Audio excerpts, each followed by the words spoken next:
Assalamualaikum warahmatullahi wabarakatuh. Halo teman-teman semua, perkenalkan, nama saya Muhammad Abrar Husamuddin dan teman saya yang bernama Istiqomah. Kami akan menjelaskan atau memaparkan materi tentang pendekatan untuk menguraikan sistem yang relevan. Mengapa kita perlu menggambarkan secara jelas sistem yang relevan terhadap masalah yang diidentifikasi dalam sebuah studi? Menurut kami, karena sebuah penggambaran sistem akan berguna dalam mengidentifikasi seluruh komponen yang relevan, termasuk hubungan antar struktur dan proses di mana masalah tersebut ditetapkan. Selanjutnya, penggambaran sebuah sistem sebaiknya mengidentifikasi yang pertama, perubahan proses atau transformasi. Yang kedua, batasan sistem. Yang ketiga, komponen dan subsistem dari sistem yang dikaji. Yang keempat, input sistem dari lingkungan. Dan yang kelima, output dari sistem. Untuk membuat sistem yang relevan, ada tahapan membuat sistem yang relevan, antara lain 1. Tetapkan pengertian filosofinya. 2. Menentukan aspek dan nilai dari sistem tersebut. Yang ketiga, buatlah rangkuman dari sistem yang relevan. Yang keempat, buatlah deskripsi sistem.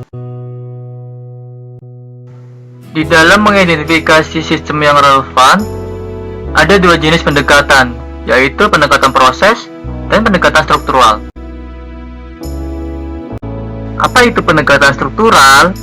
Pendekatan struktural merupakan acuan mengenai apa yang harus dilakukan ketika situasi telah dipahami dan pandangan yang ditimbulkan oleh evaluasi kinerja sistem dari tipe struktur terpilih yang dirasa cukup tepat terhadap identifikasi masalah pada register.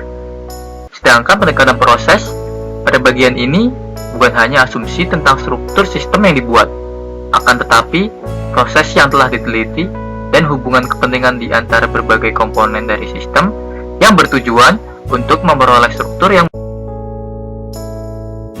pendekatan struktural. Di samping kanan ini ada gambar komponen struktur waiting line.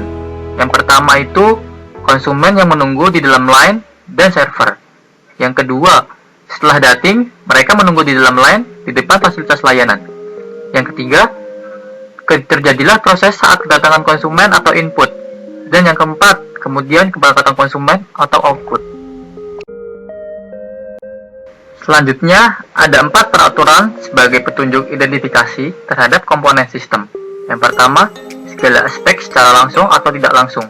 Yang kedua, segala entitas yang merupakan bagian lain dari struktur sistem. Yang ketiga, segala aspek yang mempengaruhi sistem.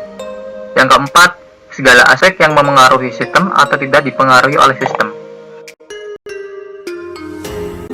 Jenis model sistem. Ada model simbolis dan model matematika. Model simbolis merupakan penyajian yang menyangkut hubungan konsep arti dalam berupa simbol. Contohnya, diagram alir dan diagram tata letak fasilitas, dan sebagainya. Untuk selanjutnya, ada model matematika, di mana hubungan antara entitas kesatuan diwujudkan dalam format ekspansi matematika. Misalnya, fungsi matematika, persamaan dan pertidaksamaan, logaritma, dan lain-lain. Untuk selanjutnya, ada contoh studi kasus masalah penipisan lapisan ozon. Jutaan ton CFC diproduksi dunia setiap tahunnya. Zat klorin yang dihasilkan berefek pada penipisan lapisan ozon yang berfungsi melindungi bumi dari pancaran sinar UV. Di lain pihak, sinar UV terus terpancar dari matahari ke bumi. Bagaimana caranya membuat sistem penanganan pengikisan lapisan ozon? Penjelasan sistem tentang masalah penipisan lapisan ozon. Sebuah penjelasan sistem menunjukkan beberapa aspek dan item disebutkan dalam deskripsi lisan dan mengklasifikasikannya sebagai struktur sistem, proses transformasi, komponen-komponen, input, dan output terdahulu. Proses pemecahan sistem masalah penipisan lapisan ozon. Proses identifikasi dimulai dengan mengkategorikan input informasi menjadi input, output, komponen, struktur, subsistem, maupun hal yang tidak relevan. Langkah selanjutnya, buatlah register. Akan tetapi, jika memang mengalami kesulitan, buatlah influence diagram. Adapun identifikasi aspek-aspek penipisan ozon. Dari gambar tersebut, menunjukkan bahwa ada item aspek, aturan, dan identifikasi. Item aspek yang pertama adalah produksi CFC. Aturan yang pertama, identifikasinya input. Yang kedua, sinar UV di permukaan bumi. Aturan yang kedua, identifikasinya output. Penggunaan CFC, aturan yang ketiga, identifikasinya komponen. Dan yang terakhir, efek kehidupan di muka bumi.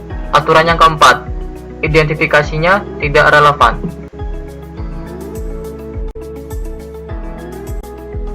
Perubahan bentuk proses ozon dari waktu ke waktu. 1. Pelepasan CFC ke atmosfer. Ini merupakan hubungan stok CFC yang digunakan dengan yang ada di atmosfer. 2. Kerusakan yang diakibatkan oleh molekul CFC dan pelepasan atom klorin adalah hubungan CFC di atmosfer dengan klorin di atmosfer. 3. Kerusakan yang diakibatkan oleh atom klorin sebagai bentuk hubungan tingkat klorin dari waktu ke waktu.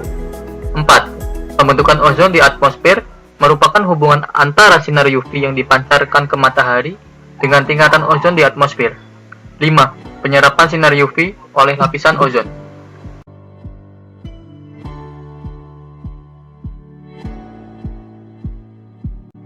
Cukup sekian penjelasan materi dari kami.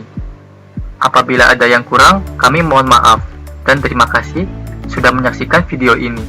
Assalamualaikum warahmatullahi wabarakatuh.